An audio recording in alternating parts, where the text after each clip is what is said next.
Welcome back to Football Daily, where today we'll be taking you through 10 players who aren't the biggest fans of Pep Guardiola. 10.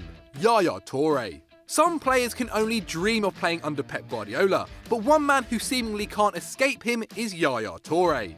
At 23, the Ivorian midfielder was at Olympiacos, emerging as one of the brightest prospects in Europe and drawing the attention of Rijkaard's Barca. A €10 million transfer was finalised and Toure became the trusted defensive anchor behind Xavi and Deco. But this wouldn't be the case when Pep took over. Coming from managing the B side, Guardiola sold the likes of Deco and Ronaldinho to bring in rising stars like Busquets and Pedro, with the former's presence eventually being Toure's downfall.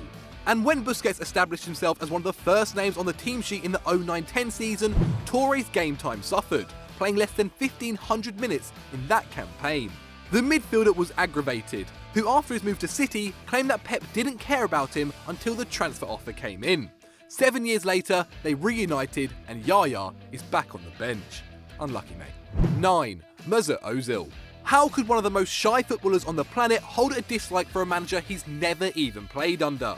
Well, for Mesut Ozil, the distaste began after the 2010 World Cup, where the German playmaker established himself as one of Europe's elite talents. Barca were amongst the plethora of clubs interested in Ozil, with the player himself preferring a move to Catalonia. However, Pep Guardiola apparently wasn't that arsed, with the Barca boss always on vacation and never called or even sent the rising star a text message. Ouch. Instead of donning the Blaugrana strip, Ozil ended up at Real Madrid, where he tallied up 47 assists in 103 league games under Pep's rival, Jose Mourinho. The Spaniard will have the last laugh though, as Ozil only won a single Copa del Rey and the league title during his stint at the Bernabeu. 8. Jadon Sancho. Now, we don't claim to know the juicy details which caused City wonderkid Jadon Sancho to end up at Borussia Dortmund, but from the quotes given to the press by Pep, his departure seemed a little fishy. The City boss claimed that he, Sancho and his agent verbally agreed a deal which would see him be one of the highest earners in the academy, and shook hands to ensure the trust of the player. Ink, however, never touched the paper, and Sancho skipped City's training sessions and their pre-season tour to thrash out a deal with Der BVB. Sancho's already played against Bayern Munich in the league for Dortmund, and the Weststadion is a perfect place for the winger to develop. Pep, however, harbours no ill towards the youngster, labelling him as a huge talent and bidding him good luck in his future endeavours. 7. Alexander Hleb. A failure at Barcelona, Hleb should have been perfect for the Spanish Giants. A skilled dribbler, he played on the wing and behind Robin van Persie at Arsenal, helping the Gunners reach the Champions League final before becoming one of Guardiola's first signings at Barca, along with Dani Alves and Gerard Piqué. After 7 months, Hleb had only started 5 league games, and though he ended up winning the treble, he was not content to sit on the bench, openly courting Bayern Munich in the press. He could have won a treble again, with Inter seeking to loan him the following season, but instead returned to former club Stuttgart, before ending up at Birmingham. Unwilling to take responsibility for his disappointing spell at Catalonia, Hleb went to war with Pep, declaring, "I don't think Guardiola was the best coach in the world. He trained the best team with the best players. The best coaches are Jose Mourinho, Alex Ferguson and Arsene Wenger, from whom I learned more than from Guardiola." 6. Bojan.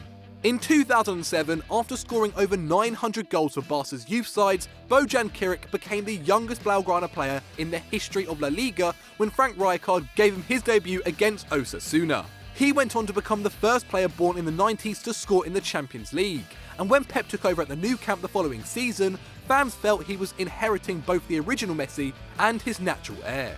Bojan made over 100 league appearances under Guardiola, but still somehow felt he had been hard done by, saying, "Guardiola didn't give me enough opportunities to show what I could do, and that hurt." Given that he was playing with Messi, Xavi and Iniesta, scoring a goal every 4 games probably indicates you weren't good enough, and the youngster can consider himself lucky to have 3 Spanish titles and 2 Champions Leagues in his trophy cabinet.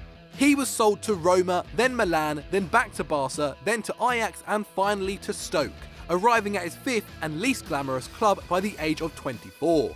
Sorry Bojan, but even you have to admit Pep got this one right. 5. Samuel Eto'o. Unlike Bojan, no one could complain that Samuel Eto'o wasn't good enough for a Guardiola side. The striker won the treble in Catalonia in 2009 and won another the following season with Inter Milan, scoring 52 goals across the 2 campaigns. Despite Pep winning the league and Champions League in his first year as a top-flight coach, Eto'o felt the manager had proven nothing, and objected to being told what to do. "I reminded him that he'd never been a great player," said the Cameroonian. "I told him, I'm Samuel Eto'o and I'm the one who makes you win. He was lecturing me on how to attack when he played as a midfielder." To be honest, that sounds like Eto'o doesn't understand what a coach's job is, and he and Pep reportedly spoke just 3 times over the course of their season together, before the striker jetted off to Italy. That campaign remains the only one in which Eto'o passed 30 league goals. 4. Franck Ribéry. When Pep arrived at Bayern in 2013, rather than finding a team locked in a struggle with Dortmund for German supremacy, he found a squad of newly crowned European champions, and the egos to match.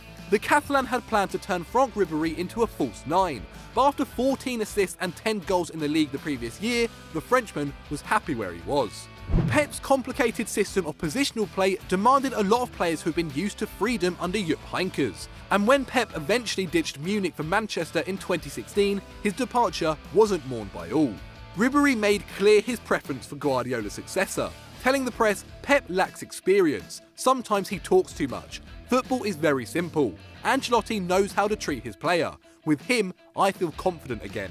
Now, that's a bit rich coming from a guy who won 3 successive titles under the Spaniard. And he changed his tune pretty quickly. Ancelotti lasted just over a year at the Allianz, and Ribéry was apparently among the senior players who contributed to his departure, throwing a hissy fit when he was subbed off in a 3-0 loss to PSG. Maybe Pep and Carlo aren't the problem, maybe Franck is just a dick. 3. Joe Hart. An integral part of Mancini's side which won City's first ever Premier League title, Joe Hart's time for the Sky Blues now seems like a distant memory, much like his ability to keep a clean sheet. During his time up north, the Shrewsbury-born stopper was lauded as the Premier League's best keeper in 2012 and won 4 Golden Gloves in between City's sticks. His position as the undisputed number 1 came in jeopardy as soon as Pep joined the club, who shortly made Claudio Bravo one of the world's most expensive keepers, whilst Joe Hart was sent on loan to Torino. Both keepers were as shocking as each other, with Hart averaging 1.5 saves per goal and the Chilean a measly 1. The next summer, instead of giving Hart a second chance, Man City signed Edison for a whopping £35 million. Meanwhile, the Englishman had to settle for a West Ham loan deal. He's since proclaimed that his treatment under Pep wasn't fair, and simply doesn't care about the situation anymore. Now he has to settle for David Moyes, and I wouldn't wish that fate on my worst enemy. 2. Dante. If Dante Bonfim had an inferno, Pep would be one of the first people he'd chuck into it. The centre-half was lucky enough to join in Heynckes' treble-winning season, establishing a mean defensive partnership with Jerome Boateng, conceding just 15 goals in the league whilst the Brazilian was on the pitch. So, what was the issue, you may be asking?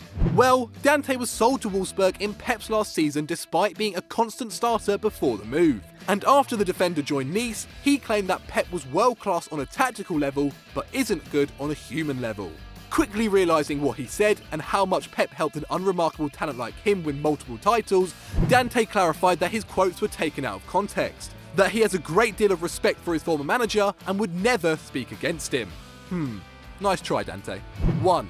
Zlatan Ibrahimovic. Yep, everyone guessed it, Zlatan of course enters the list at number 1, with his war of words with Guardiola grabbing headlines across the continent. It all started after Guardiola's first season and treble with the Blaugrana, as the Catalonian wanted to add to his star-studded squad.